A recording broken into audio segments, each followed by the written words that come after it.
துதி கன மகிமை உண்டாவதாக. உங்கள் அனைவரையும் மறுபடியும் இந்த காலை நேரத்தில் ಕಾಣ ಕೃಪೆ செய்த ದೇವರಿಗೆ ನನ್ನಿ ಸೇರ್ತಿದ್ದೇನೆ. ಮುಂಜಾನೆಯಲ್ಲಿ ನಿಮ್ಮೆಲ್ಲರನ್ನೂ 2ನೇ ಭಾನುವಾರ ನಿಮ್ಮನ್ನು ಸಂಧಿಸೋದಕ್ಕೆ ದೇವರು ಕೃಪೆ ಮಾಡಿದ್ದಕ್ಕಾಗಿ ಅವರಿಗೆ ಕೋಟಿ ಸ್ತೋತ್ರವು. ನಾವು ಇರುವುದು ಮತ್ತು ನಿರ್ಮೂಲವಾಗದಿರೋದು ದೇವರ ಸುತ್ತ கிருபை. நான் நிற்பதும் நிர்மூலமாகாதிருப்பதும் கர்த்தருடைய சுத்த கிருபையே என்று சொல்கிற வசனத்தின்படி இந்த நாட்டிலே கர்த்தர் நம்ம உயிர் பிச்சை கொடுத்திருக்கிறார். அதை நம்ம கர்த்தருடைய நாம மகிமைக்கு என்று உபயோகப்படுத்த வேண்டும். அவருடைய வார்த்தையை கேட்கவும், அவருடைய வார்த்தையை பேசவும், அவருடைய பிள்ளையாய் நடக்கவும் கர்த்தர் நம்மை தெரிந்து கொண்டார். அல்லேலூயா. இன்றைக்கு நாம் கேட்க போகிற சத்தியத்தை கர்த்தர் ಆಶೀರ್ವಾದ ಕೊಡ್ತಾರೆ. ಇವತ್ತಿನ ದಿನವನ್ನು ಯೇಸು ನಮ್ಮನ್ನು ಆಶೀರ್ವದಿಸಿಕೊಡ್ತಾರೆ. ಅವ್ರ ಮಾತಿಗೆ ಬೆಲೆ ಕೊಡೋರಾಗಿ, ಅವರಿಗೆ ವಿಧೇಯರಾಗಿ ನಡೆಯೋಣ. ಎಲ್ಲ ಕಣ್ಮುಚ್ಚಿ 1 ನಿಮಿಷ ಪ್ರಾರ್ಥನೆ ಮಾಡೋಣ. ಪರಿಶುದ್ಧ ತಂದೆಯಾದ ಯೇಸು ಕ್ರಿಸ್ತುವೇ, ನಿನಗೆ ಸ್ತೋತ್ರಪ್ಪ.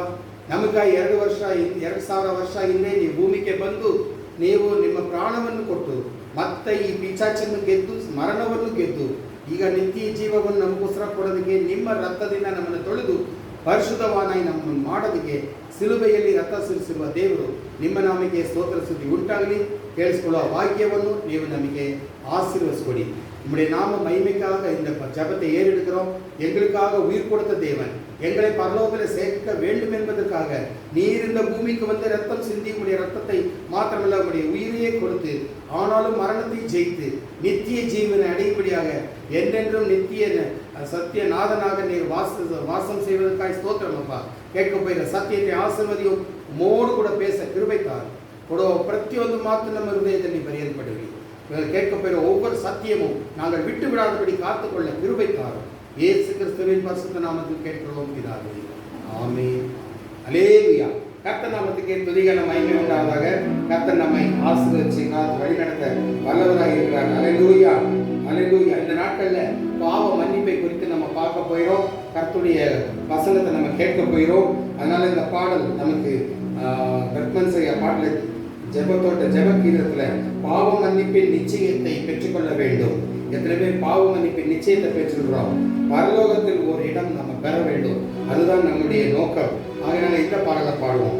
ಪರಲೋಕದಲ್ಲಿ ನನಗೆ ಏನಾದರೂ ಒಂದು ಜಾಗ ಸಿಗಬೇಕು ಕರ್ತನೆ, ನಾನು ಹೇಗಾದರೂ ಪಾಪ ಪರಿಹಾರವಾಗಿ ನಾನು ಯೇಸು ಸ್ವಾಮಿ ಮಗನಾಗಿ ನಾನು ಇರಬೇಕು ಅನ್ನೋದನ್ನ ಈಗ ನಾವು ತೀರ್ಮಾನ ಮಾಡಿ ಈ ಹಾಡನ್ನು ಹೇಳೋಣ.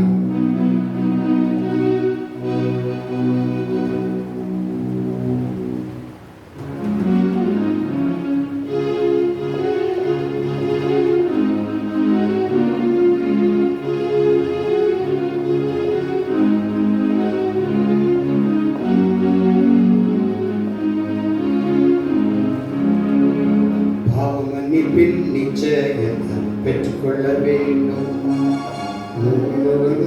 ஓடிடும் நீ பெற வேண்டும். பாவ மன்னிப்பின் நிச்சயத்தை பெற்றுக்கொள்ள வேண்டும்.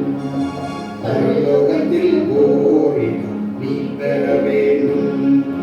இயேசு தருகிறார் என்று தருகிறார். சொல்லுவோம். இயேசு தருகிறார் என்று தருகிறார்.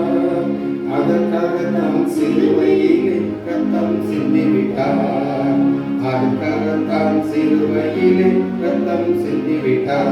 சொல்லுவோம். பாவ மன்னிப்பின் நிச்சயத்தை பெற்றுக்கொள்ள வேண்டும்.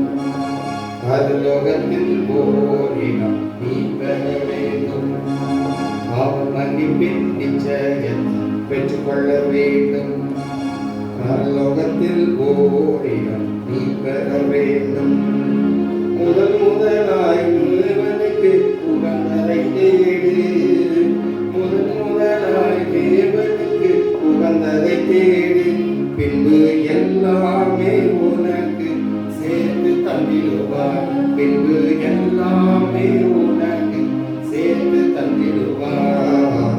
பாவ மன்னிப்பின் நிச்சயத்தை பெற்றுக்கொள்ள வேண்டும். பரலோகத்தில் ஓரிடம் நீ பெற வேண்டும்.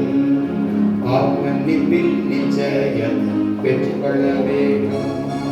பரலோகத்தில் ஓரிடம் நீ பெற வேண்டும். ரத்தம் சிந்துதல் இல்லாமல் பாவ மன்னிப்பில்லை. சொல்லுவோம். ரத்தம் சிந்துதல் இல்லாமல் பாவ மன்னிப்பில்லை. இயேசு ராஜா நாமம் இல்லாமல் ரட்சிப்பும் இல்லை. இயேசு ராஜா நாமம் இல்லாமல் ரட்சிப்பும் இல்லை. இன்னொரு சொல்லுவோம், ரத்தம் சிந்துதல் இல்லாமல் பாவ மன்னிப்பில்லை. ரத்தம் சிந்துதல் இல்லாமல் பாவ மன்னிப்பில்லை. இயேசு ராஜா நாமத்தில் ரட்சிப்பும் இல்லை. இயேசு ராஜா நாமம் இல்லாமல் ரட்சிப்பும் இல்லை. பாவ மன்னிப்பின் நிச்சயம் பெற்றுக்கொள்ள வேண்டும். பரலோகத்தில் ஓடினால் நீ பெற வேண்டும். பாவ மன்னிப்பின் நிச்சயத்தை பெற்றுக்கொள்ள வேண்டும். பரலோகத்தில் ஓரிடம் நீ பெற வேண்டும். இயேசு தருகிறார் என்று தருகிறார். இயேசு தருகிறார் என்று தருகிறார். அதற்காகத்தான் சிலுவையிலே ரத்தம் சிந்திவிட்டார். அதற்காகத்தான் சிலுவையிலே ரத்தம் சிந்திவிட்டார். அல்லேலூயா, அல்லேலூயா. கர்த்தர் எவ்வளவு நல்லவர் பாருங்க. நமக்கு பாவம் மன்னிப்புக்காக தன்னுடைய ரத்தத்தையே சிந்தினேன். ஆகையினால வல்லமையின் ஆவியானவர் என்ற பாடல் நம்ம 240வது பாடலான அதே பாடலை நம்ம பாடுவோம். அல்லேலூயா, அல்லேலூயா. வல்லமையின் ஆவியானவர் என்னுள் வந்துவிட்ட காரணத்தினால் பொல்லாத சாத்தானை நான் ஒரே சொல்லாக விரட்டி அடிப்பேன். அல்லேலூயா. கர்த்தருடைய பிள்ளைகளாக இருந்தால் அந்த சாத்தானை நம்ம விரட்டி அடிக்க கர்த்தர் நமக்கு பலம் தருவார்.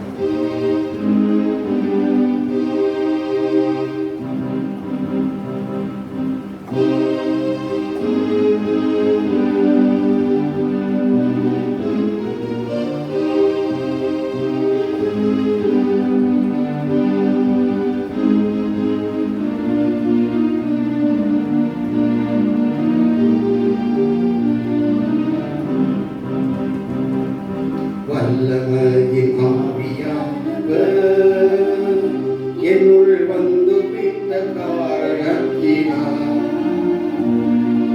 பொல்லாத சாத்தானை ஒரு சொல்லாக விரட்டிவிட்டேன். வல்லமையின் ஆவியானவர் உங்கள் வந்து விட்ட காரணத்தினால் பொல்லாத சாத்தானை ஒரு சொல்லாக விரட்டிவிட்டேன். பவராவி எனக்குள்ளே பவராவி அழுவதில்லை. பவராவி எனக்குள்ளே அந்த பவராவி அழுவதில்லை. அன்பினாவி எனக்குள்ளே நான் அகற்றிவிட்டேன் கசப்புகளை. அன்பினாவி எனக்குள்ளே நான் அகற்றிவிட்டேன் கசப்புகளை. வல்லமையின் ஆவியானவர் என்னுள் வந்துவிட்ட காரணத்தினால் பொல்லாத சாத்தானை ஒரு சொல்லால் விரட்டிவிட்டேன். கர்த்தரின் முத்திரை என்னே நான் முற்றிலும் அவருக்கு சொந்தம். கர்த்தரின் முத்திரை என்னே நான் முற்றிலும் அவருக்கு சொந்தம்.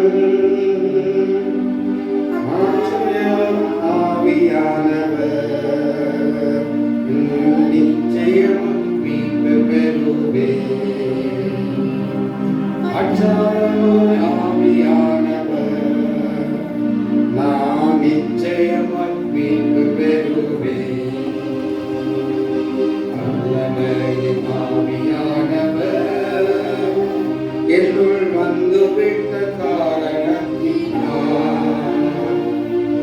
பொல்லாத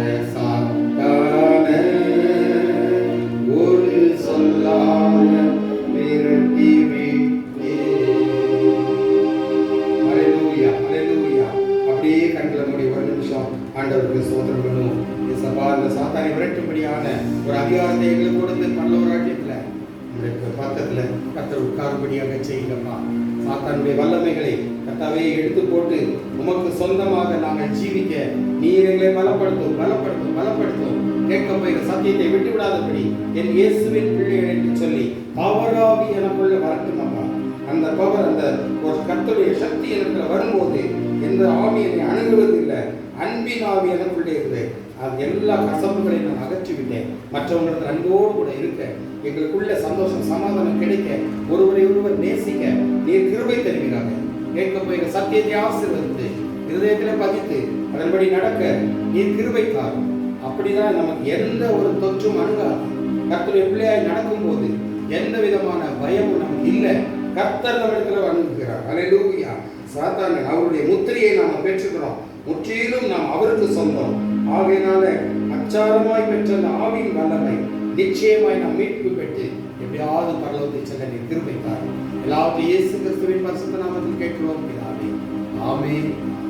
அல்லேலூயா. கர்த்தர் நாமக்கே ஸ்தோத்திர ஸ்துதி உண்டாவதாக. நீங்க கூட இந்த யூடியூப்ல ஒவ்வொரு வாரமும் பாருங்க, கர்த்தருடைய ஆசீர்வதிப்பார். இப்போ நம்ம சகோதரி மூலமாக கர்த்தருடைய வார்த்தைகளை சொல்லுவோம். கர்த்தர் நம்மை ஆசீர்வதிப்பார். கர்த்தர் நாமக்கே ஸ்தோத்திரம் மகிமை உண்டாகி. இதுக்கு முன்னதாக நம்ம எபிரேயர் 6ஆம் அதிகாரம் 1-2 வசனத்தை பார்த்தோம். ಮೂಲ ಉಪದೇಶಗಳ ಕುರಿತು ನಾವು பார்த்தோம். ಎಬ್ರಿಯರ್ 3:2 ನಾವು ಪ್ರಧಾನ ಉಪದೇಶವನ್ನು ಮಹಿಮೆ ಅದರ ಬಗ್ಗೆ ನಾವು ಹೋದ ವಾರದಲ್ಲಿ ನಾವು ನೋಡಿದ್ದೀವಿ. பார்த்தோம். இப்போ மூன்றாவது காரியமா, ಈಗ ಮೂರನೇ ವಿಷಯ ಸ್ನಾನங்களுக்கு அடுத்த ಉಪದೇಶம். ಸ್ನಾನಕ್ಕೆ ಆದ್ಮೇಲೆ ಇರುವ ಉಪದೇಶವು ಏನು? ಜ್ಞಾನಸ್ನಾನಗಳ ಕುರಿತು ದೀಕ್ಷಾ ಸ್ನಾನದ ಬಗ್ಗೆ ಅನೇಕ ಕರುತುಗಳು ಇರುತ್ತದೆ. ಬೇಕಾಷ್ಟು ವ್ಯತ್ಯಾಸವಾದ ಉಪದೇಶಗಳು ಮತ್ತೆ ಅದರದ್ದು ಸಮಾಚಾರಗಳು ಉಂಟು.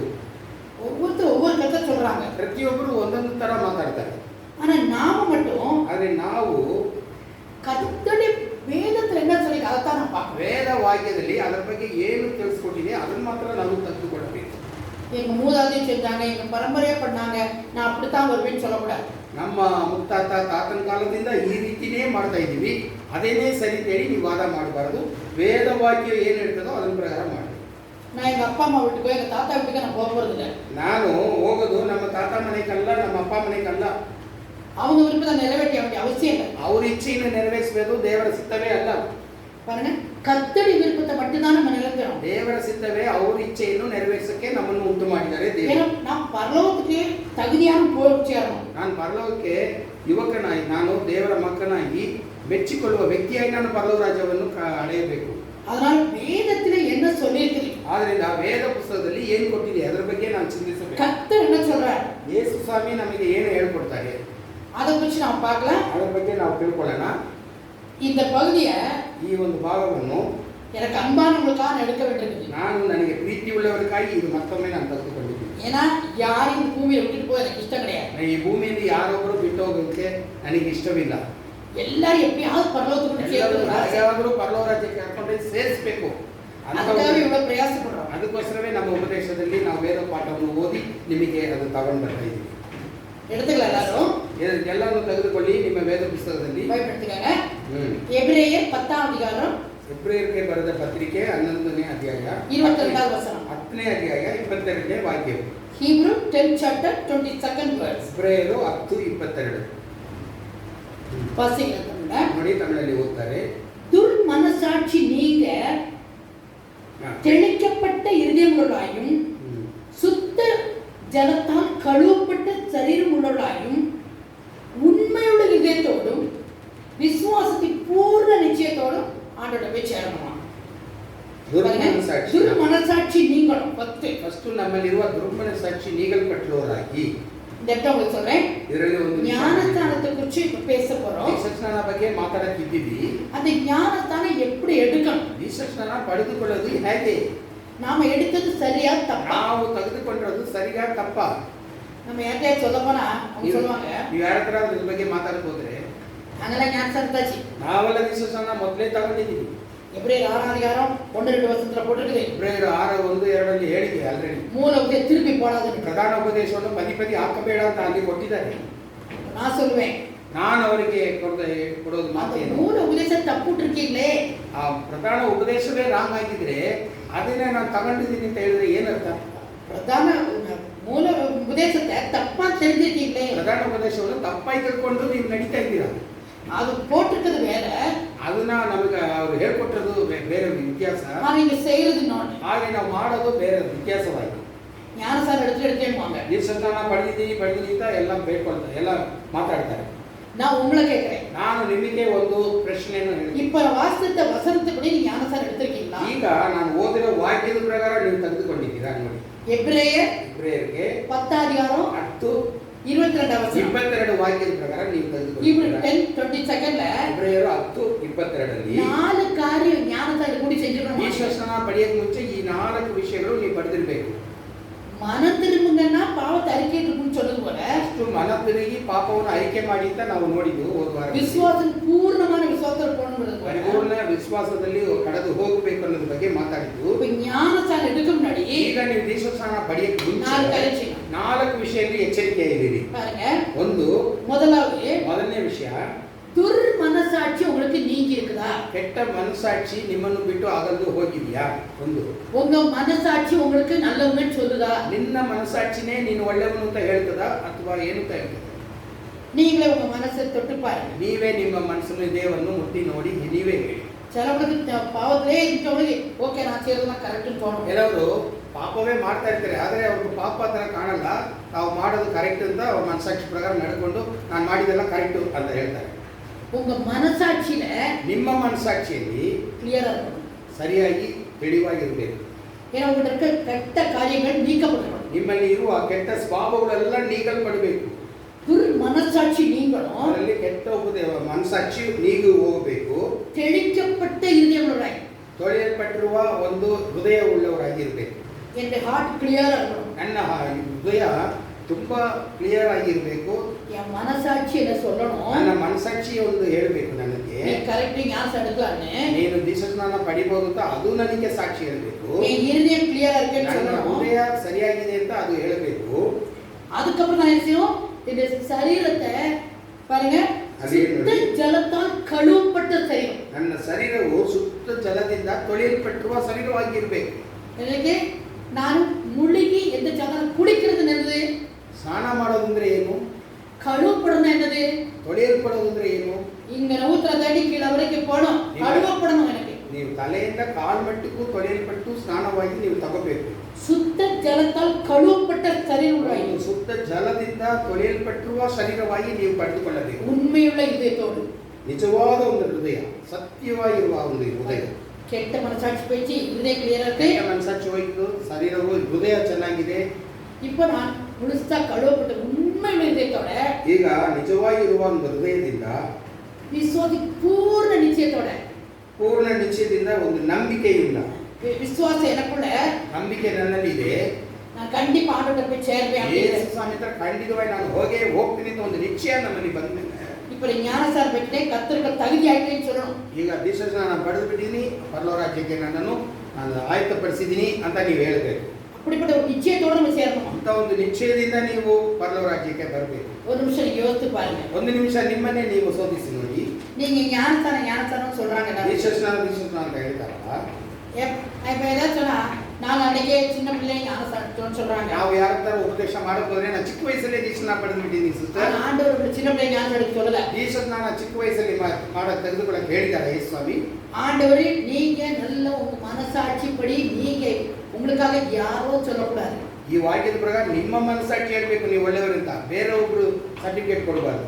உங்க மனசு உங்களை கிளியர்னு சொல்லி நீங்க கர்த்தருக்கு ஒப்பு கொடுத்து வரணும். ನೀವು ನಿಮ್ಮ ಮನಸ್ಸಾಕ್ಷಿ ಪ್ರಕಾರ ನೀವು ಒಳ್ಳೆಯವರಂತ ಅದು ಹೇಳಿದ ಮೇಲೆ ನೀವು ದೇವರೊಳಗೆ ಬರಬೇಕು.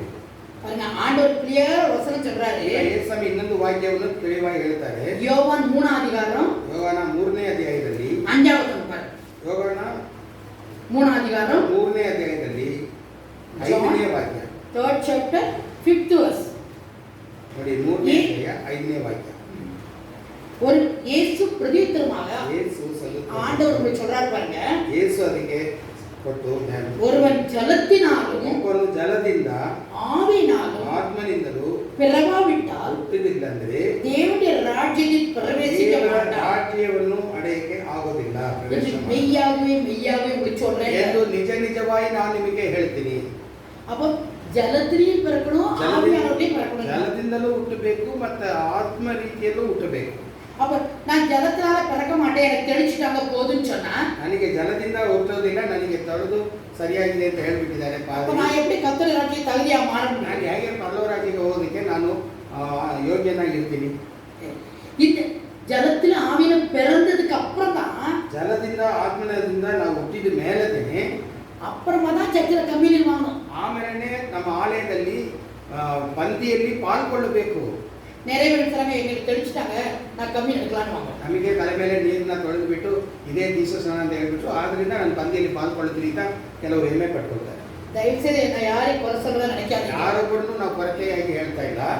ஆனா எனக்கு அன்பானவங்களை இந்த பூமியில விட்டு போய் எனக்கு இஷ்டம் கிடையாது. ನನಗೆ ಪ್ರೀತಿ ಉಳ್ಳವರಾಗಿ ನಾನು ಈ ಭೂಮಿಯಲ್ಲಿ ಅವ್ರನ್ನ ಬಿಟ್ಟು ಹೋಗೋದಕ್ಕೆ ನಾನು ಇಷ್ಟಪಡೋದಿಲ್ಲ. எப்படி ஆயிரம் உங்களுக்கு பரலோகத்துக்கு சேர்க்கணும் ஆசை. ಯಾರಾದರೂ ಸತ್ಯವನ್ನು ನಿಮಗೆ ಬೋಧಿಸಿ ನಿಮ್ಮನ್ನು ಪರಲೋಕ ರಾಜ್ಯಕ್ಕೆ ಕರ್ಕೊಂಡು ಬರಬೇಕು ಅನ್ನೋದೇ ನನ್ನ ಇಚ್ಛೆ ಆಗಿದೆ. எனக்கு ஆண்டவர் கற்றுக் கொடுத்த உபதேசத்தை ನನಗೆ ಯೇಸು ಸ್ವಾಮಿ ಕಲಿತುಕೊಟ್ಟಿದ್ದ ಒಂದು ಉಪದೇಶವನ್ನು நான் உங்களுக்கு சொல்றேன். ನಾನು ನಿಮಗೆ ಬೋಧಿಸ್ತಾ ಇದ್ದೀನಿ. உங்களுக்கு அதே நீங்க பைபிள் வச்சிருந்தீங்கன்னா ನಿಮ್ಮ ಕೈಯಲ್ಲಿ ವೇದ ಪುಸ್ತಕ ಇದ್ದಿದ್ದರೆ உங்களுக்கு அதே கட்டளை தான் ஆண்டு தருவார். ನಿಮಗೂ ಅದೇ ಕಟ್ಟಳೆಯನ್ನು ದೇವರು ನಿಮಗೆ பாருங்க மத்தேயு ಮತ್ತಾಯ 28ஆம் அதிகாரம் 28 19வது வசனம். 19ನೇ ವಾಕ್ಯ. ಮತ್ತಾಯ ಮತ್ತೇಯು ಬರೆದ ಸುವಾರ್ತೆ 28ஆம் அதிகாரம் 28 19 19வது வசனம். 19ನೇ ವಾಕ್ಯ. கடைசியான வசனத்தை என்ன ನೋಡಿ, ಇದು சொல்றாரு? கடைசி ஆண்டவர் வாக்கிய. கடைசியா நம்மகிட்ட என்ன சொல்றாருன்னா ಯೇಸು ಸ್ವಾಮಿ ಕಡೆಯಾಗಿ ನಮಗೆ ಹೇಳಿ ಹೋಗಿರೋದು ವಿಷಯ ಏನು ಅಂತ ಹೇಳಿದ್ರೆ தமிழ்ல வாசிக்கிறேன் பாருங்க. ಹಾ. Matthew 28 chapter 19th verse.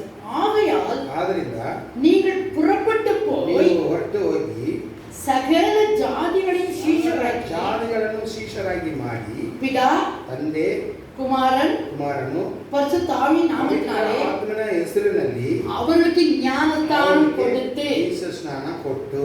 பாருங்க ஆண்டவர் சொல்றாரு ಯೇಸು ಸ್ವಾಮಿ ಹೇಳೋದು ಮಾತು நமக்கு கொடுத்த கட்டளை தான். ನಮಗೆ ಕೊಟ್ಟಿದ್ದ ಕಟ್ಟಳೆ ಇದೇನೆ. பிதா குமாரன் பரிசுத்த ஆவியின் ஞானஸ்தானம் கொடுத்து ತಂದೆ ಕುಮಾರನು ಪವಿತ್ರಾತ್ಮನ ಹೆಸರಿನಲ್ಲಿ ಅವರಿಗೆ ದೀಕ್ಷಾ ಸ್ನಾನ ಕೊಡ್ಲಿ. ஆனா நம்மள என்ன நினைக்கிறாருன்னா ನಾವೆಲ್ಲ ಏನ್ ತಿಳ್ಕೊಂಡಿದೀವಿ ಗೊತ್ತಾ? எனக்கு ஞானஸ்தானம் வேண்டாம், நான் தெளிச்சாச்சு போதும். ನನಗೆ ತೊಳೆದು ಪಾಸ್ಟರ್ ಬಿಟ್ಬಿಟ್ಟಿದ್ದಾರೆ, ಅದು ಸಾಕು. உங்களுக்கு ஒன்று தெரியுமா? ಒಂದು ವಿಷಯ ನಿಮಗೆ ಗೊತ್ತಿದೆಯಾ? இந்த கம்யூனியன் சர்ச்சில் எடுக்கிறமே ನಾವು ದೇವರ ಆಲಯದಲ್ಲಿ ಹೋಗಿ ಪಂಕ್ತಿಯಲ್ಲಿ ಪಾಲ್ಗೊಳ್ತೀವಲ್ಲ, இந்த கம்யூனியன் எப்ப ஸ்டார்ட் ஆச்சு? ಯಾವಾಗ ಅದು ಶುರುವಾಯಿತು ಗೊತ್ತಾ ನಿಮಗೆ? ಪಂಕ್ತಿ பழைய உடன்படிக்கை ಹಳೆ ಒಡಂಬಡಿಕೆಯಲ್ಲಿ ನೀವು ನೋಡಿದ್ರೆ பஸ்கா தான் இருந்துச்சு. ಪಸ್ಕಾ ಅಂತ ಒಂದು ಹಬ್ಬ ಇತ್ತು. பஸ்கா தான் அடிச்சு சாப்பிட்டு இருந்தோம். ಈ ಪಸ್ಕಾ ಹಬ್ಬದಲ್ಲಿ ಒಂದು ಕುರಿಯನ್ನು ಕುಯ್ದು ಅದು ತಿಂತಾ ಇದ್ರು. ஆனா இயேசு பிறக்கிறதுக்கு கொஞ்ச நாளைக்கு ಆದ್ರೆ ಯೇಸು ಸ್ವಾಮಿ ಹುಟ್ಟೋದಕ್ಕೆ ಸ್ವಲ್ಪ ದಿನ, ஒரு 6 மாசத்துக்கு முன்னாடி தான் ஒருத்தர் ஆண்டவர் உருவாக்குனாரு. ಒಂದು 6 ತಿಂಗಳಿಗೆ ಮುಂಚೆ ಒಬ್ಬ ವ್ಯಕ್ತಿಯನ್ನು ದೇವರ ಅದಕ್ಕೋಸ್ಕರ ஞானஸ்தானத்தை ஸ்டார்ட் பண்றதுக்காகவே ஒருத்தர் உண்டாக்குனாரு. ದೀಕ್ಷಾ ಸ್ನಾನ ಅನ್ನೋದು ಮಾತು ತಗೊಂಡು ಕೊಡೋದಕ್ಕೋಸ್ಕರವೇ ಒಬ್ಬ ವ್ಯಕ್ತಿಯನ್ನು ಪರಿಶುದ್ಧ ಆತ್ಮನ್ನು ದೇವರು ಭೂಮಿಗೆ ಕಳಿಸಿದ್ರು. அவர் பேரே ಅವ್ರ ಹೆಸರೇನು ಗೊತ್ತಾ? யோவான் ஞானஸ்தான. ಸ್ನಾನಗನಾದ யோவான் ஸ்நானகன். ಯೋಹಾನ್ ಸ್ನಾನನು ಸ್ನಾನಗನಾದ ಯೋಹಾನ. அந்த யோவான் ஸ்நானன் மூலமா தான் ஞானஸ்தானம் வந்துச்சு. ಈ ಸ್ನಾನಗನಾದ ಯೋಹಾನ ಮೂಲವೇ ದೀಕ್ಷಾ ಸ್ನಾನ ಬಗ್ಗೆ ಮಾತಾಡೋದಕ್ಕೆ ಬೋಧಿಸಕ್ಕೆ ಅವನು ಅದಕ್ಕೋಸ್ಕರವೇ ಅವನ್ನ ದೇವರು ಉಂಟು ಮಾಡಿ அந்த ஞானஸ்தானம் எடுத்த இயேசுதான் ಅವರ ಹತ್ರ ತಗೊಂಡಿದ್ದ ಯೇಸು ಸ್ವಾಮಿ ದೀಕ್ಷಾ ಸ್ನಾನ, தான் எடுத்த அதே ஞானஸ்தானத்தை ನಾವು ಪಡೆದ ಅದೇ ದೀಕ್ಷಾ ಸ್ನಾನವನ್ನು நமக்கு கட்டளை கொடுத்துட்டு போறாரு. ನಮಗೂ ಕಟ್ಟಳೆಯಾಗಿ ಅದನ್ನ ಇಲ್ಲಿ ಕೊಟ್ಬಿಟ್ಟು ಹೋಗ್ತಾರೆ. இப்ப வார்த்தமே மத்தேயு 19 வார்த்தமே 19-22 ಓದಿದ್ರಲ್ಲ, ಅದೇ ತರ 22 நமக்கு அதே ஞானஸ்தானத்தை எடுக்க சொல்லி கொடுத்துருக்காரு. ಈಗ ಅದೇ ದೀಕ್ಷಾ ಸ್ನಾನ ಪಡಿಬೇಕು ಅಂತ ದೇವರು ನಮಗೆ ಬೋಧಿಸಿ ಹೋಗಿದ್ದಾರೆ. இயேசு எடுத்த அதே ஞானஸ்தானத்தை தான் ಯೇಸು ಪಡೆದುಕೊಂಡ ಅದೇ ದೀಕ್ಷಾ ಸ್ನಾನವನ್ನು மற்றவங்களுக்கு கொடுக்கணும்னு சொல்லிக்கிறார். ಪ್ರತಿಯೊಬ್ಬರಿಗೂ ನೀವು ಕೊಡೋರಾಗಿ ವೆದೆಯರಾಗಿ ಆಗಬೇಕು. ಹಲ್ಲೆಲೂಯಾ. பாருங்க ನೋಡಿ, மத்தேயு 26:19ல ಮತ್ತ 26:19 தன்னை சீஷருக்கு என்ன சொன்னாருன்னா, ನಮ್ಮ ಶಿಷ್ಯರ ಹತ್ರ ಏನ್ ಹೇಳಿದ್ರು? 26:19 நீங்க ஒரு பஸ்காவை ஆயத்தம் பண்ணுங்கன்னு சொன்னாரு. ನೀವೊಂದು ಪಸ್ಕವನ್ನು ನನಗೋಸ್ಕರ ಆಯತ್ತಪಡಿಸಿರಿ. அவர் சொன்ன பஸ்கா அவங்க வந்து பஸ்காவை தான் ஆயத்தம் பண்ண போனாங்க. ಪಸ್ಕವನ್ನು ಆಯತ್ತಪಡಿಸಕ್ಕೆ ಅವರು ಹೋದ್ರು. ஏன்னா அது வரைக்கும் ஜீசஸ் கொடுக்கிற வரைக்கும் பஸ்கா தான் இருந்துச்சு. ಯೇಸು ಸ್ವಾಮಿ ಪಂಕ್ತಿ ಕೊಡೋದಾಗ ಪಸ್ಕ ಅಂತ ಹೆಸರಿನಲ್ಲಿ ಅವ್ರು ಕೊಡ್ತಾ ಇದ್ರು ಎಲ್ಲರಿಗೂ. ஆனா ಆದರೆ ಒಂದು ವಿಷಯ, அதே 26 அதிகாரம் ಅದೇ 26ರಲ್ಲಿ 26 வசனத்தை பாருங்க. 26ರಲ್ಲಿ ನೋಡಿರಿ, அந்த பஸ்காவையே ಅದೇ ಪಸ್ಕವನ್ನು ஆண்டவர் கம்யூனியனா மாத்தி கொடுத்தார். ಅವರು ನಮಗೆ ಒಂದು ಔತಣ, ಒಂದು ಪಂದಿಯಾಗಿ ಅವರು ಮಾರ್ಪಡಿಸಿದ್ರು.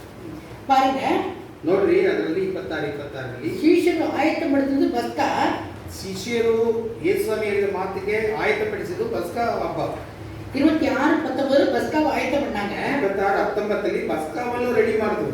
அது பழைய ஏற்பாட்டின் உடன்படிக்கைப்படி நடக்க வேண்டியது. ಅದು ಹಳೆಯ ಒಡಂಬಡಿಕೆ ಪ್ರಕಾರ ಮಾಡಬೇಕಾಗಿರುವಂತ ಒಂದು ಅದೇ ವಿಷಯ.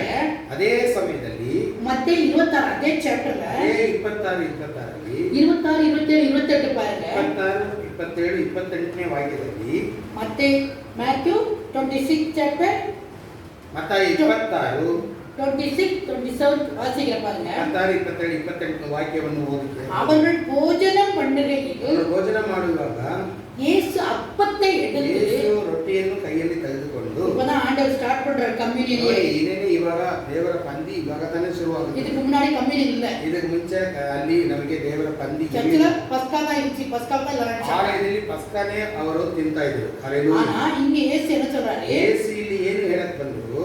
அப்பத்தை எடுத்து ஆசீர்வதித்து ಅವರು ರೊಟ್ಟಿಯನ್ನು ಕೈಯಲ್ಲಿ ತೆಗೆದುಕೊಂಡು ಆಶೀರ್ವದಿಸಿ அதை பிட்டு ಅದನ್ನ ಮುರಿದು சீஷர் கொடுத்து, ತಮ್ಮ ಶಿಷ್ಯರಿಗೆ ಕೊಟ್ಟು, நீங்கள் வாங்கி புசியுங்கள், ನೀವು ತೆಗೆದುಕೊಂಡು ಅದನ್ನ ತಿನ್ನಿರಿ, இது என்னுடைய சரீரமாய் இருக்குதுன்னு ಇದು சொன்னாங்க. ನನ್ನ ಶರೀರವಾಗಿದೆ ಅಂತ ಶಿಷ್ಯರಿಗೆ ಹೇಳಿದ್ರು.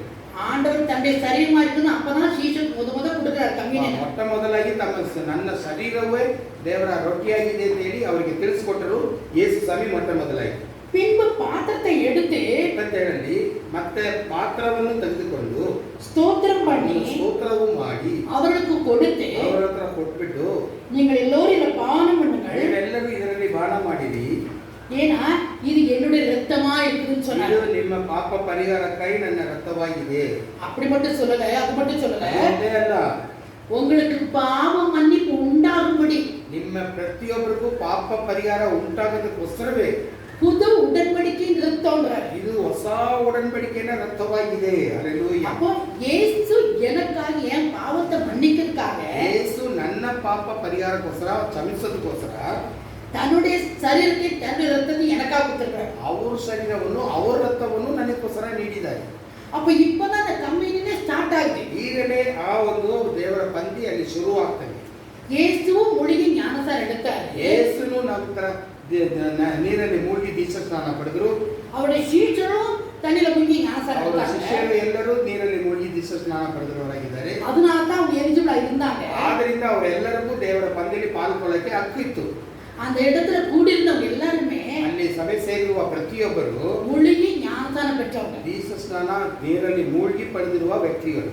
அவங்களுக்கு தான் ஆண்டவர் சொன்னாரு, ಅವರಿಗೆ ದೇವರು ಹೇಳಿದ ಬೋಧನೆ, என்னுடைய சரீரத்தை, என்னுடைய ரத்தத்தை பானம் பண்ணுங்கன்னு ನನ್ನ சொன்னாரு. ಶರೀರವನ್ನು ತಿಂದು ನನ್ನ ರಕ್ತವನ್ನು ಪಾನ ಮಾಡಿರಿ ಅಂತ ಅವರಿಗೆ ಹೇಳಿ. அது உங்களுடைய பாவ மன்னிப்பு, அப்பதான் உங்களுக்கு பாவ மன்னிப்பு கிடைக்கும் ಅವಾಗ சொன்னாரு. ನಿಮ್ಮ ಪಾಪಕ್ಕೆ ಪರಿಹಾರ ಸಿಗುತ್ತೆ, ಪಾಪಕ್ಕೆ ಒಂದು ಕ್ಷಮೆ பாருங்க, அதே 26, 28 வசனம் என்ன சொல்றாங்க? 8ನೇ ವಾಕ್ಯ ಓದಿ ನೋಡಿರಿ. இது பாவ மன்னிப்பு உண்டாகும்படி ಇದು ನಿಮ್ಮ ಪಾಪ ಪರಿಹಾರಕ್ಕಾಗಿ அநேகருக்காக சிந்தப்படுகிற ಎಲ್ಲರಿಗೂ ಸುರಿಸಲ್ಪಡುವ புது உடன்படிக்கைக்குரிய என்னுடைய ನನ್ನ ரத்தமாயிருக்கிறது. ಹೊಸ ಒಡಂಬಡಿಕೆ ನನ್ನ ರಕ್ತವಾಗಿದೆ. ಹಲ್ಲೆಲೂಯಾ.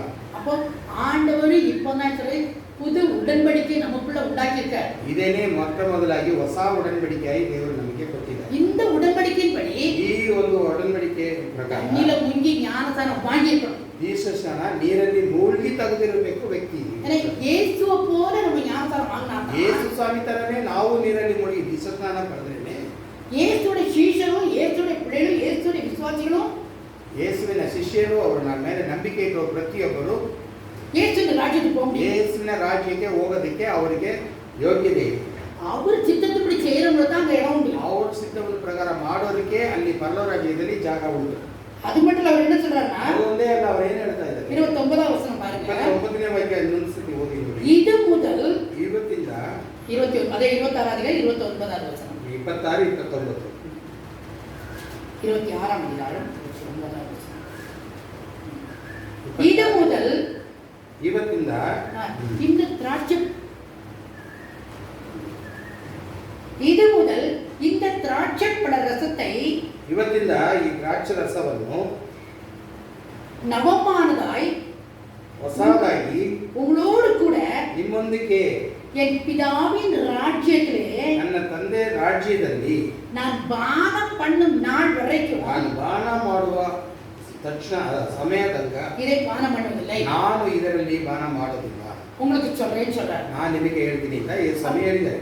அப்ப இந்த கம்யூனை எவ்வளவு முக்கியப்படுத்துறாருன்னா ಈ ಭೋಜನ ಎಷ್ಟೊಂದು ಪವಿತ್ರವಾಗಿ ಮುಖ್ಯವಾಗಿದೆ ಅಂತ ಹೇಳಿದ್ರೆ தன்னுடைய சரீரத்தை ரத்தத்தை உங்களுக்கு கொடுக்குறேன். ನನ್ನ ಶರೀರವನ್ನು ನನ್ನ ರಕ್ತವನ್ನು ನಾನು ನಿಮಗೆ ಮುರಿದು ಕೊಡ್ತಾ ಇದ್ದೀನಿ. இன்னும் சில நாட்கள் சிலுவையில் அறைஞ்சி நிஜமாவே உங்களுக்கு ரத்தம் சிந்த போறேன். ಇನ್ನು ಸ್ವಲ್ಪ ದಿವಸದಲ್ಲಿ ಸಿಲುಬೆಗೇರಿ ನನ್ನ ರಕ್ತವನ್ನೇ ನಾನು ನಿಮಗೆ ಕೊಡ್ತೀನಿ. ಆದರೆ இந்த கம்யூனியனை ಈ ಒಂದು ದೇವರ ಪಂದಿಯನ್ನು நான் பரலோகத்துல நம்மளோடு சேர்ந்து நான் கம்யூன் எடுக்கிற வரைக்கும் நான் தொட மாட்டேன். ಪರಲೋಕದಲ್ಲಿ ನಿಮ್ಮೊಂದಿಗೆ ಎಲ್ಲರೂ ಸೇರಿ ಕೂಡಿ ನಾವು ಪಂದ್ಯದಲ್ಲಿ ಪಾಲ್ಗೊಳ್ಳೋದಾಗ ನಾನು ಒಬ್ಬನೇ ಅಲ್ಲಿ ಹೋಗಿ ಪಂದ್ಯದಲ್ಲಿ ಪಾಲ್ಗೊಳ್ಳೋದಿಲ್ಲ. அப்ப நமக்காக ஆண்டவர்கள் காத்திருக்கிறார். ಯೇಸು ಸ್ವಾಮಿ ನಮಗಾಗಿ ನಿಮಗಾಗಿ ಅಲ್ಲಿ ಕಾಯ್ತಾ ಇದ್ದಾರೆ.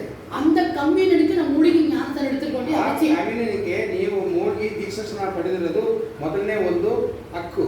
ಅದನ್ನ ಪ್ರಕಾರ ಮಾಡಿರ್ಬೇಕು. அப்ப நாம அந்த தகுதி இல்லாதவங்கன்னா ಅದಕ್ಕೆ ನಾವು ಒಂದು ಯೋಗ್ಯರಾಗಿಲ್ಲ ಅಂತ ಹೇಳಿದ್ರೆ நம்ம எப்படி அங்க போய் ஞானத்தை ಪರಲೋಕ ರಾಜ್ಯದಲ್ಲಿ ಯೇಸುವಿನ ಜೊತೆಗೆ ಅಲ್ಲಿ ದೇವರ ಪಂದ್ಯದಲ್ಲಿ ಪಾಲ್ಗೊಳ್ಳಕ್ಕೆ ಸಾಧ್ಯವಿದೆ? கர்த்தர் கொடுக்கிற கம்யூனியன்ல நாம கலந்துக்கணும். ದೇವರು ಕೊಡುವ ಆ ಒಂದು ಪಂದ್ಯದಲ್ಲಿ ನಾವೆಲ್ಲರೂ ಪಾಲ್ಗೊಳ್ಳಕ್ಕೆ ಯೋಗ್ಯರಾಗಿರ್ಬೇಕು. அதுக்கு நம்மள தகுதிப்படுத்திக்கணும். ಅದನ್ನ ನಾವು ಯೋಗ್ಯರಾಗಿ ನಮ್ಮನ್ನು ಅದಕ್ಕೆ ಒಳಗಡೆ ಬರಬೇಕು. நமக்கு ஆண்டவர் என்ன கட்டளை அதை செய்யணும். ಯೇಸು ಸ್ವಾಮಿ ನಮಗೆ ಏನು ಕಟ್ಟಳೆ ಕೊಟ್ಟಿದ್ದಾರೋ ಅದರ ಪ್ರಕಾರ ಮಾಡಕ್ಕೆ ನಾವು ಯೋಗ್ಯರಾಗಿರಬೇಕು. ஒரு காரியம் உங்களுக்கு சொல்றேன். ಒಂದು ವಿಷಯ ನಾನು ನಿಮಗೆ ಹೇಳಕ್ಕೆ ಇಷ್ಟಪಡ್ತೀನಿ. நம்ம இதுவரைக்கும் நம்முடைய மூதாதையர்கள் பழைய ஏற்பாட்டின் கம்யூன் எடுத்தாங்க. பழைய ஏற்பாட்டின் ஞானஸ்நானம் வாங்கியிருக்காங்க. ನಮ್ಮ ಪಿತೃ ಮುಂದೆ ಇರೋರು ಎಲ್ಲರೂ ಹಳೆಯ ಒಡன்பಡಿಕೆ ಪ್ರಕಾರ ಪಂದ್ಯದಲ್ಲಿ ಪಾಲ್ಗೊಳ್ಳಕ್ಕೆ ಆಯುಧವಾಗಿದ್ರು ಬಿಟ್ಟು பாருங்க எசேக்கியேல் ಪುಸ್ತಕ 36ஆம் அதிகாரம் 36ನೇ ಅಧ್ಯಾಯದಲ್ಲಿ 26 27 27 24 அது வாசிங்க. எசேக்கியேல் ಪುಸ್ತಕ 36ஆம் அதிகாரம் 36ನೇ ಅಧ್ಯಾಯ எசேக்கியேல் 36 chapter 36ನೇ ಅಧ್ಯಾಯ 24 25 26 வாசிக்கிறேன். 4 25 26 கவனிங்க. ಓದೋದನ್ನ ಚೆನ್ನಾಗಿ ಗಮನಿಸಿ ನೋಡಿ. நான் ನಿಮ್ಮನ್ನು ಪ್ರಜಾதிಗಳಿಂದ அழைத்து ಬೇರೆ ಜಾತಿಯ ಜೊತೆಗೆ ನಾನು உங்களை ಕರೆದು சகல தேசங்களிலும் சேர்த்து ನಿಮ್ಮ ಸಕಲ ದೇಶದಿಂದ ನಿಮ್ಮನ್ನು ಕೂಡ உங்கள் சுய தேசத்திற்கு கொண்டு வருவேன். ನಿಮ್ಮ ಸ್ವಂತ ದೇಶಕ್ಕೆ ನಾನು ನಿಮ್ಮೆಲ್ಲರನ್ನು ಕರ್ಕೊಂಡು ಬರ್ತೀನಿ. நம்ம சுய தேசத்துக்கு கர்த்தருடைய ராஜ்யத்துக்கு நம்ம கொண்டு ನಮ್ಮ போய் ಸ್ವಂತ சேர்ப்பாரு. ದೇಶವಾಗಿದೆ, ಅಲ್ಲಿಗೆ ನಾನು ಕರ್ಕೊಂಡು ಬರ್ತೀನಿ. அதுக்கு முன்னாடி ಅದಕ್ಕೆ ಮುಂಚೆ ನಾನು நமக்கு என்ன செஞ்சிருக்கிறாரா? ಅವ್ರು ಏನು ಮಾಡಿದಾರಂತೆ, அப்பொழுது நான் ಹಾಗೆ ನಾನು உங்கள் மேல் ನಿಮ್ಮ ಮೇಲೆ சுத்தமான ஜலம் தெளிப்பேன். ಶುದ್ಧವಾದ ಜಲವನ್ನು ತೊಳೆದು பாருங்க. ವರ್ಷದಪಡಿಸಿ நம்மள கர்த்தருடைய பிள்ளையா மாத்துறதுக்கு ಅವರ ಮಂದಿಗಳಾಗಿ ಅವರ ಮಕ್ಕಳಾಗಿ ಮಾರ್ಪಡಿಸೋದಕ್ಕೋಸ್ಕರ பழைய ஏற்பாட்டின்படி ಹಳೆಯ ಒಡன்பಡಿಕೆ ಪ್ರಕಾರ பாருங்க சுத்தமான ஜலம் தெளிப்பேன். ಶುದ್ಧವಾದ ಜಲವನ್ನು ನಿಮ್ಮನ್ನು ತೊಳಿತೀನಿ.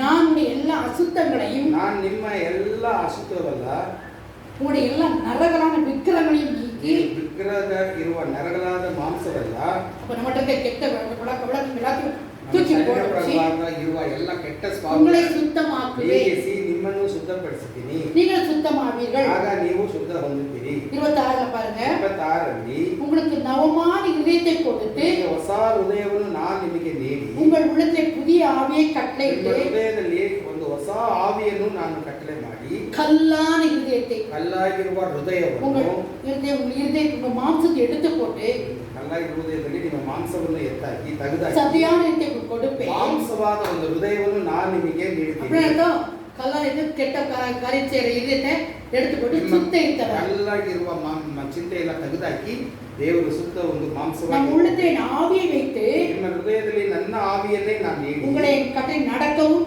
ನನ್ನ ಕಾನೂನು ಪ್ರಕಾರ ನಡೆಯೋದಿಗೆ என் நியாயங்களை கைக்கொள்ளவும் ನನ್ನ ನ್ಯಾಯವನ್ನು ನೀವು ಕೈಕೊಂಡು ನಡೆಯೋದಿಗೆ அவைகளை செய்யவும் பண்ணுவேன். ಅವರೊಡன்பಡಿ ನೀವು ನಡೆಯೋದಕ್ಕೂ ನಾನು ಮಾಡುತ್ತೀನಿ. அப்போ பழைய ஏற்பாட்டின்படி ಹಳೆಯ ಒಡன்பಡಿಕೆಯ ಪ್ರಕಾರವೇ நம்முடைய மூதாதையர்கள்லாம் ನಮ್ಮ ಪಿತೃಗೆ கிறிஸ்துவத்துக்கு அவங்க எல்லாம் இருக்காங்க. பழைய காலத்துல எல்லாம் ಹಳೆಯ ಉಡன்பಡಿಕೆ பழைய உடன்படிக்கைப்படி ಹಳೆಯ ಜನಕ್ಕೆ ಹಳೆಯ ಉಡன்பಡಿಕೆಪಡಿ ಪ್ರಕಾರ அவங்களுக்கு எல்லாம் தண்ணியை தெளிச்சு அவர்கள் என்னுடைய சேர்த்தாங்க. ನೀರನ್ನ ತೊಳೆದು ನನ್ನವನು ಅಂತ ಆಗ ಸೇರಿಸ್ಕೊಂಡ್ರು ಹಳೆಯ ಉಡன்பಡಿಕೆ. ஆனா இன்னைக்கு நிறைய பேர் தண்ணியை தெளிச்சாலே போதும் நினைக்கிறாங்க. ಈಗಲೂ ಕೂಡ ಕೆಲವರು ನೀರನ್ನು ತಲೆ ಮೇಲೆ ತೊಳೆದ್ರೆ ಸಾಕು, ನಾನು ದೀಕ್ಷಾಸ್ನಾನ ಪಡೆದು ಬಿಡ್ತೀನಿ ಅಂತ ಎಮ್ಮೆ ಪಟ್ಕೊಂಡು ಅದೇ ತರ ಮಾಡಿ ಅದರಲ್ಲಿ ಬರ್ತಾ ಇದ್ದಾರೆ. கொஞ்சம் யோசிச்சு முன்னாடி போலாம். நம்ம ನೀವು ಸ್ವಲ್ಪ ಯೋಚನೆ ಮಾಡಿ ಮುಂದೆ ಹೋಗಿ பாருங்க, ஆபிரகாமோட ஆண்டவர் உடன்படிக்கை பண்ணாரு. ಅಬ್ರಹಾಮನ ಜೊತೆಗೆ ಒಂದು ಉಡன்பಡಿಕೆಯನ್ನು ದೇವರು ಮಾಡಿದ್ರು. ஏன்னா விருத்தசேதனம் பண்ணவங்க தான் ஏன் பிள்ளைங்கன்னு சொன்னாரு. ನೀವು ವಿರುದ್ಧಸೇದನ ಮಾಡಿಕೊಳ್ಳಬೇಕು, ಸುನ್ನತ್ತು ಮಾಡ್ಕೋಬೇಕು ಅಂತ ಅವನ ಜೊತೆಗೆ ಅವರು ಒಂದು ಅಗ್ರಿಮೆಂಟ್ ಮಾಡಿದ್ರು. விருத்தசேதனம் பண்ணவங்க எல்லாம் அவங்க பிள்ளைங்க. ಯಾರ್ಯಾರು ಸುನ್ನತ್ತಿಗೆ ಒಳಗೆ ಆಗಿ ಮಾಡಲ್ಪಟ್ಟಿದ್ದಾರೋ ಅವರೆಲ್ಲ ನನ್ನ ಮಕ್ಕಳು ಅಂತ ಹೇಳ್ತಾ ಇದ್ರು. ಅವಾಗ எசேக்கியேல தண்ணி தெளிச்சு விட்டவங்க எல்லாம் ஏன் பிள்ளைங்க. ಎಸೇಕಿಯೇಲ ಪುಸ್ತಕದಲ್ಲಿ ನೀರನ್ನು ಯಾರ್ಯಾರು ತಲೆ ಮೇಲೆ ತೊಳೆದಿದ್ದಾರೋ ಅವರೆಲ್ಲ ನನ್ನ ಮಕ್ಕಳು ಅಂತ ಅವಾಗ ಒಂದು ಉಡன்பಡಿಕೆ ಆಯಿತು. ஆனா புதிய ஏற்பாட்டின் ಆದರೆ படி ಹೊಸ ಉಡன்பಡಿಕೆ ಪ್ರಕಾರ அதெல்லாம் முடிஞ்சு போச்சு. ಅದೆಲ್ಲ ಆ ಕಥೆ ಬೇಡ ನಮಗೆ. முழுகில் ஞானத்தான எடுத்தவங்க எல்லாம் ஏன் பிள்ளைங்கன்றாரு. ನನ್ನ ಹೆಸರಲ್ಲಿ ನೀರಲ್ಲಿ ಮುಳುಗಿ ದೀಕ್ಷಾಸ್ನಾನ ಪಡೆದವರೆಲ್ಲ ನನ್ನವರು. அப்போ அந்த நாட்களுக்கு சொல்லப்படுற காரியங்களுக்கு நம்ம கீழ்ப்படியும். ಆವತ್ತಾವತ್ತು ಹಳೆ ಉಡன்பಡಿಕೆ ಆ ಟೈಮಲ್ಲಿ ಅವ್ರು ಏನು ಹೇಳಿದಾರೋ ಅದಕ್ಕೆ ನೀವು ವಿಧೇಯರಾದರೆ ನೀವು ಈ ದೇವರ ಮಕ್ಕಳು. நிறைய பேர் கேட்பாங்க, ಬೇಕಷ್ಟು ಜನ ಈ ರೀತಿ ನಮ್ಮ ಹತ್ರ ಕ್ವಶನ್ ಕೇಳ್ತಾರೆ. நோவா தாத்தா ஞானஸ்நானம் ನಾವು வாங்கினாரா? ತಾತ ದೀಕ್ಷಾಸ್ನಾನ ಪಡೆದ್ರಾ? என்ன போட்டிருக்காரு தெரியுமா? ಏನು ಹೇಳಿದ್ರು ಗೊತ್ತಾ? அவர் அந்நாட்களுக்கு நீதிமானா இருந்தாருன்னு போட்டிருக்காரு. ಆವತ್ತಿನ ದಿನಕ್ಕೆ ಆ ಕಾನೂನು ಪ್ರಕಾರ ಅವರು ನೀತಿವಂತನಾಗಿ ಬಾಳಿದನು ಅಂತ ಅಲ್ಲಿ ಬರೆಯಲ್ಪಟ್ಟಿದೆ. இந்த நாட்களுக்கு ಇವತ್ತಿನ ದಿನ ಕಾನೂನು ಪ್ರಕಾರ கர்த்தருடைய வார்த்தையை கீழ்ப்படியும் ದೇವರ ಮಾತಿಗೆ ವಿಧೇಯರಾಗೋದಕ್ಕೋಸ್ಕರ நாம நீதிமான்கள். ನಾವು ನೀತಿವಂತರಾಗಿ ಕಾಣಲ್ಪಡಬೇಕು. அப்படி இல்லைன்னா ಆ ರೀತಿ ನೀವು ಇಲ್ಲ ಅಂತ ಹೇಳಿದ್ರೆ நம்ம அந்த ஞானஸ்நானத்தை எடுத்து பிரயோஜனம் ನೀವು இல்லை. ದೀಕ್ಷಾಸ್ನಾನ ಪಡೆದು ಏನು ಉಪಯೋಗ ಇಲ್ಲ. தெளிப்பு ஞானத்தை பழைய உடன்படிக்கை.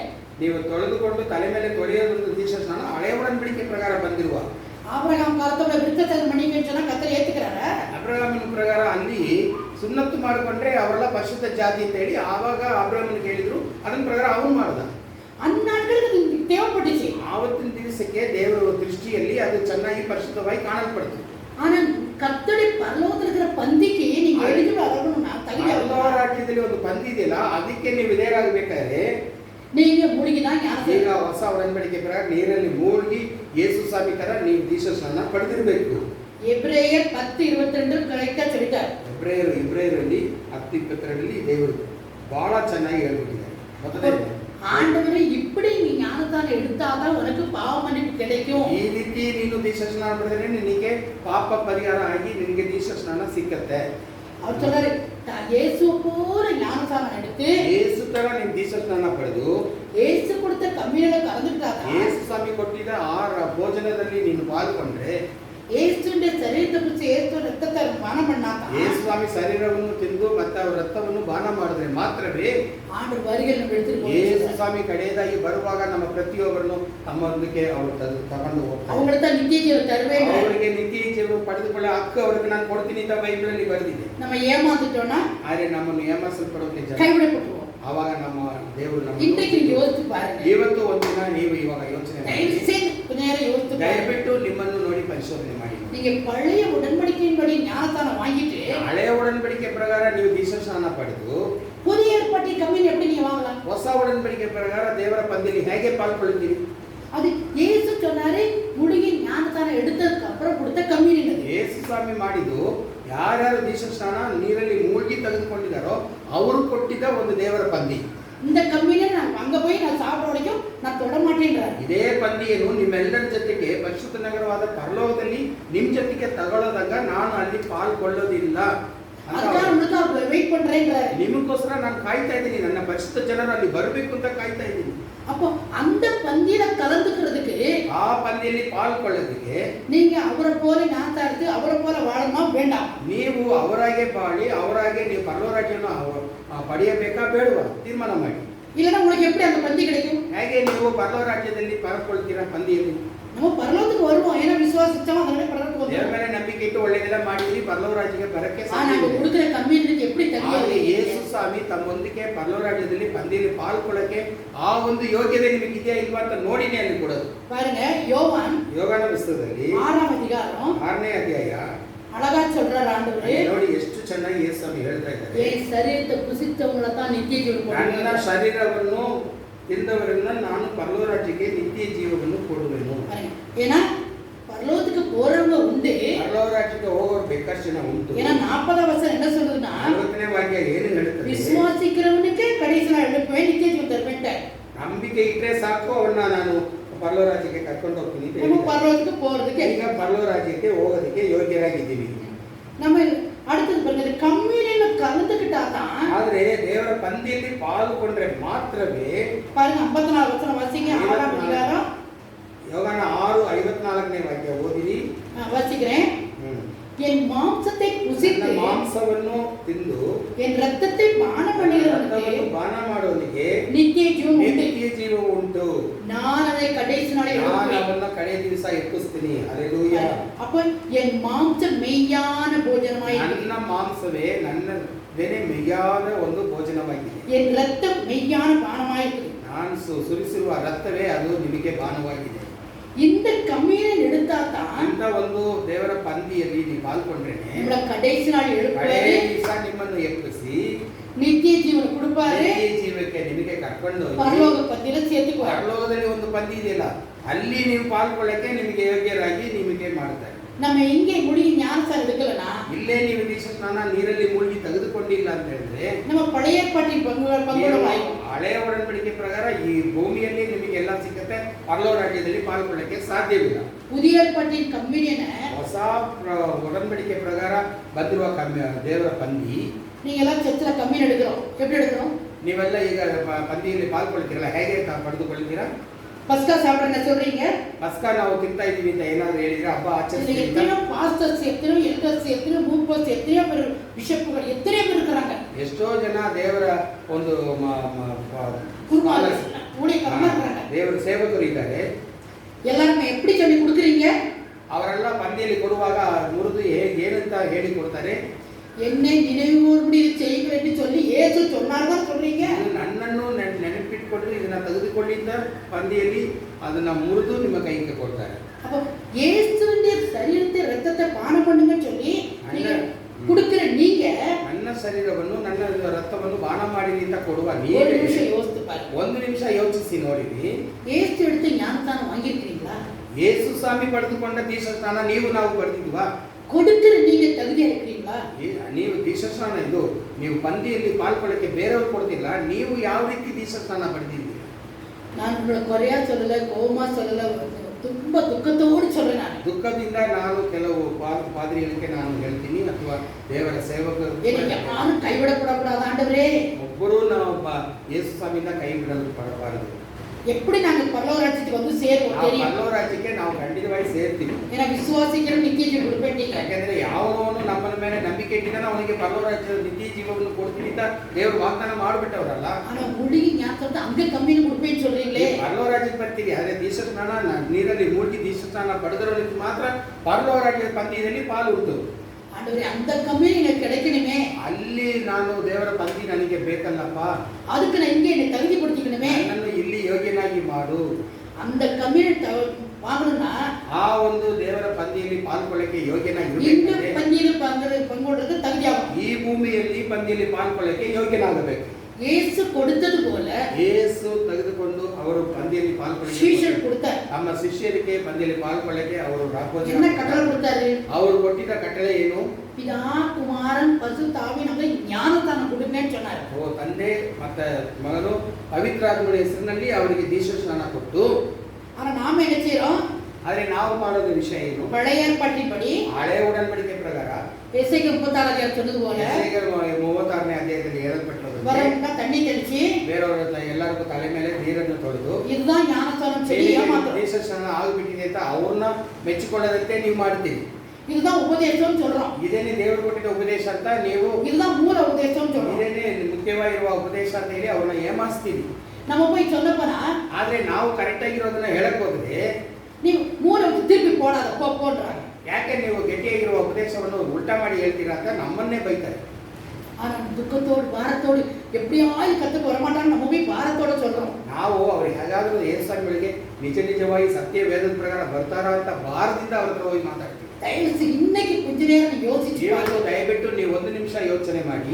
இன்னைக்கு இந்த பிரசங்கத்தை கேட்கிற உங்ககிட்ட சொல்றேன் ನಾನು. ಈ ಒಂದು ಪ್ರಸಂಗವನ್ನು ಯಾರ್ಯಾರು ಕೇಳಿಸ್ಕೊಳ್ತೀರೋ ಅವರಿಗೆ ನಾನು ನಿಜವಾಗಿ ಹೇಳ್ತೀನಿ, ಇದುವರೆಗೆ ಮುಂಗಿ ಜ್ಞಾನದಾನ ಎಡುಕಾಗಲ್ಲ, ಇಲ್ಲಿದಂಗ ದೀಕ್ಷ ಸ್ನಾನ ನೀರಲ್ಲಿ ಮೂழ்கி ತೆಗೆದುಕೊಂಡಿಲ್ಲ ಅಂತ ಹೇಳಿದ್ರೆ, பரலோகத்தில் உள்ள பந்தியில நான் பங்கு வைக்கணும் அப்படின்னு நினைச்சீங்கன்னா, ಪರಲೋಕ ರಾಜ್ಯದಲ್ಲಿ ಯೇಸು ಸ್ವಾಮಿ ಜೊತೆಗೆ ಪಂದಿಯಲ್ಲಿ ಪಾಲ್ಗೊಳ್ಬೇಕು ಅಂತ ಆಸೆ ನಿಮ್ಮಲ್ಲಿ ಬಂದರೆ, அந்த கம்யூனி எனக்கும் வேணும் நீங்க ஆசைப்பட்டா, ಆ ಪರಲೋಕ ಪಂದಿ ನನಗೆ ಬೇಕು ಅಂತ ನೀವು ಆಸೆ ಪಟ್ಟರೆ, உடனே போய் குளிಗೆ ஞானசார எடுங்க. ಇವತ್ತೇ ನೀವು ಹೋಗಿ ಪಾಪ ಅರಿಕೆ ಎಲ್ಲ ಮಾಡಿ ನೀವು ನೀರಲ್ಲಿ ಮುಳುಗಿ ದೀಕ್ಷಾ ಸ್ನಾನ ಪಡೆದುಕೊಳ್ಳಿರಿ.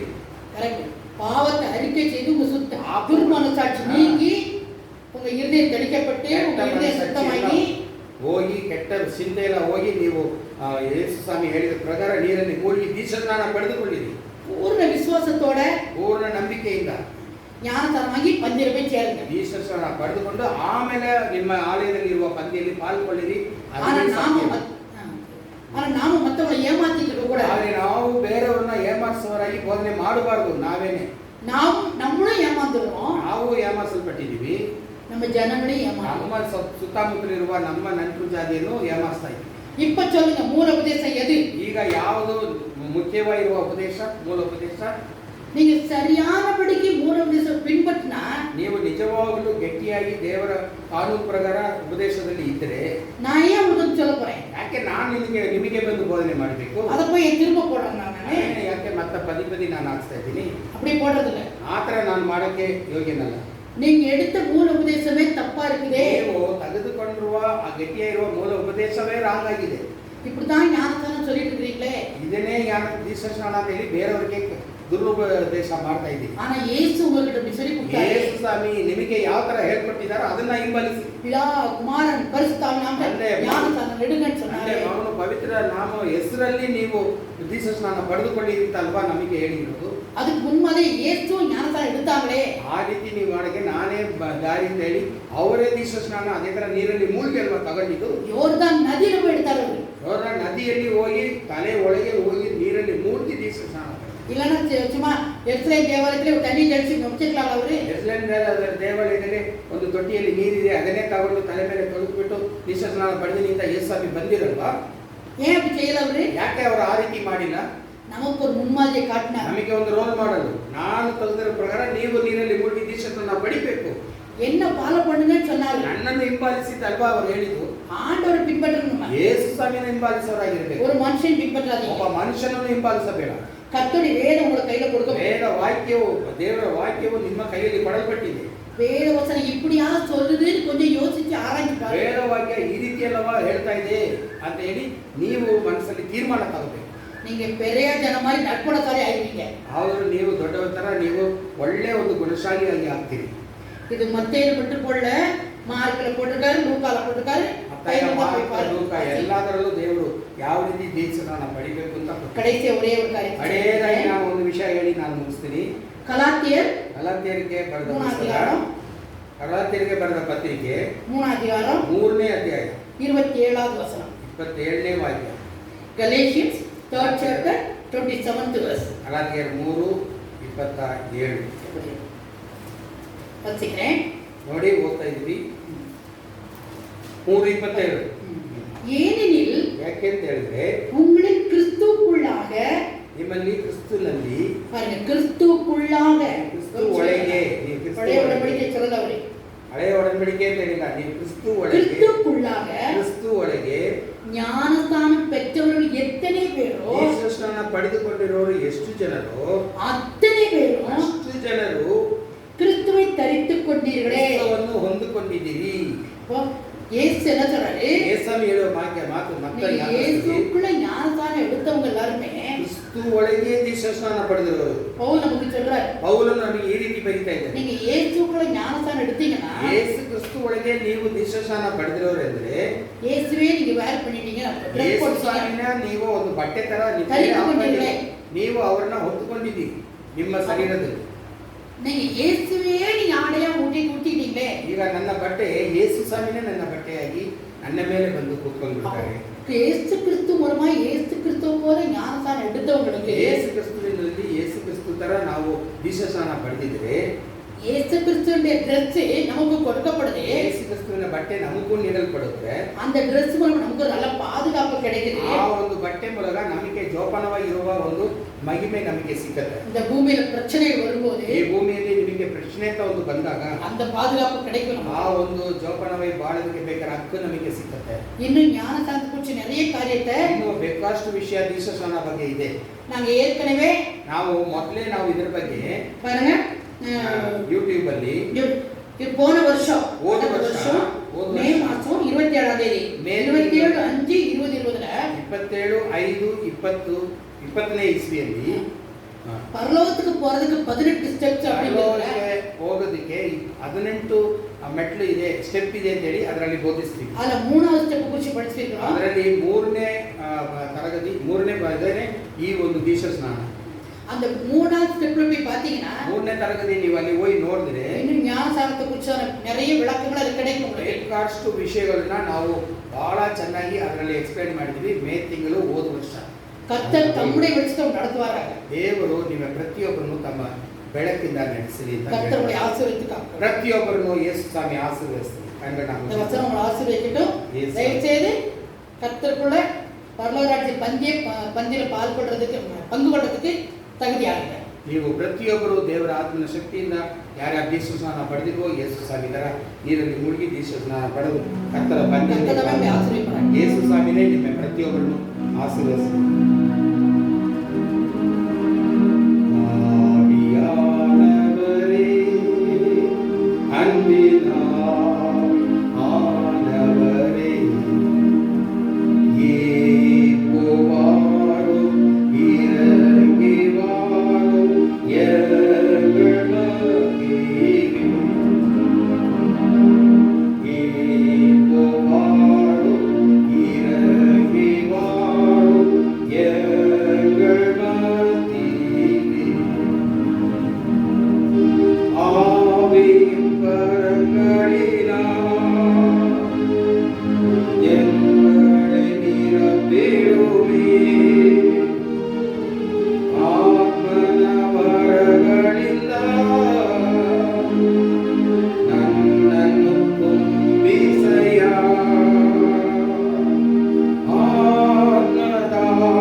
நீர் போதித்தன் பிரகாரம் கர்த்தருடைய பந்தியிலே பங்கு பெற்று பரலோக ராஜ்யத்தை அடைய கிருபைக்காக இதை கேட்டுக்கொண்டிருந்த ஒவ்வொருத்தரையும் உம்முடைய பரிசுத்த ஸ்தலத்துக்கு கூட்டிட்டு போய் நித்தியமாய் ஜீவிக்க கிருபைக்காக எங்களையுமாய் அழைத்து செல்லும் இயேசு கிறிஸ்துவின் பரிசுத்த நாமத்தில் கேட்கிறோம் பிதாவே. ஆமென். என் ஆத்துமாவே கர்த்தரை ஸ்தோத்திரி, என் முழு உள்ளமே பரிசுத்த நாமத்தை ஸ்தோத்திரி. என் ஆத்துமாவே கர்த்தரை ஸ்தோத்திரி, கர்த்தர் செய்த சகலபாரங்களை நம்முடைய கர்த்தராகிய இயேசு கிறிஸ்துவின் கிருபையும் தேவனுடைய அன்பும் பரிசுத்த ஆவியானவரோட ஐக்கிய சமாதான சந்தோஷமும் நம் அனைவரோடும் கூட விசேஷமாக இன்று ஒரு தீர்மானத்துக்கு வந்திருக்கிற நம்முடைய பிள்ளைகள் அனைவரோடும் கூட கர்த்தருடைய கிருபை வழி நடத்துதல் என்றும் என்றும் எப்பொழுதும் கர்த்தருடைய வருகை மட்டும் இருப்பதாக. ஆமென். அல்லேலூயா. கர்த்தர் உங்களை எல்லாரையும் ஆசீர்வதிப்பார்.